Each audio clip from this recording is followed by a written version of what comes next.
করে ঘুম থেকে উঠে এই যে আমার ওয়েট লস নিউট্রিশন চা বিকালে নিয়ে নিয়েছি। আজকে আমার মা চলে আসছে আর আমি রেডি হয়ে গেছি। আমি দিদিমাকে নিয়ে যাবো আজকে চোখের ডাক্তার দেখাতে।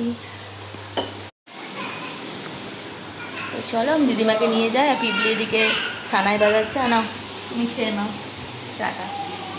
আমার ইচ্ছা মা বানিয়েছিল, আমি একটু খেয়ে চলে গেলাম।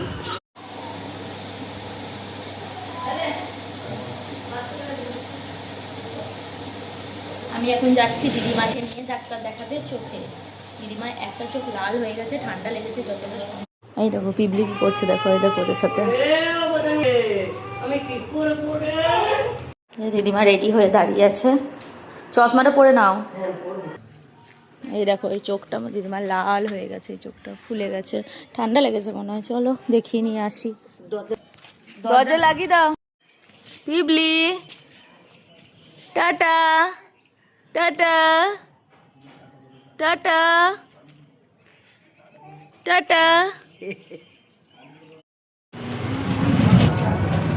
করে নিয়েছি, চললাম। ঠিক আছে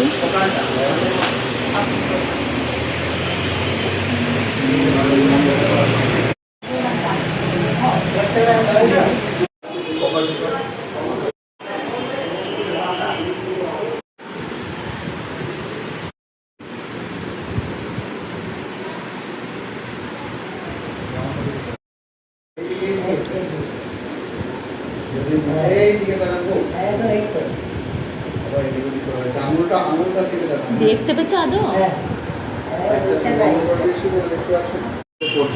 আচ্ছা মেডিকেল ইমার্জেন্সি হচ্ছে হসপিটালে ভর্তি করতে হবে। যদি অসুবিধা হয় সোজা সদর হসপিটালে ভর্তি করবে। ম্যানিটল চালাতে হতে পারে, ঠিক আছে?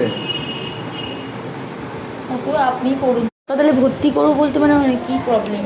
প্রেশারটা বেড়ে গেছে না, চোখের প্রেশারটা বেড়ে গেছে। ওই জন্য চোখের প্রেশার বেড়ে গেলে ম্যানিটল চালিয়ে প্রেশারটাকে কমাতে হবে।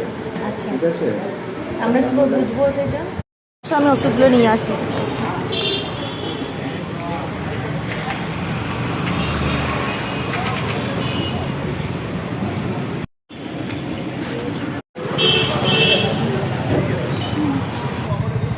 ওষুধ নিয়ে নিয়েছি, চলো এবার বাড়ি যাই। ডাক্তারবাবু বললো চোখের প্রেশার প্রচুর বেড়ে গেছে, তো ছানিটাও অবদান করে নেবে। দেখতে পাওয়া পাবে না পায় না একটা চোখ আছে। হ্যাঁ একটা চোখ অবদান করে নেবে। যা হয় হবে। বুঝতে পারছি না বরাবর বই একটা চোখে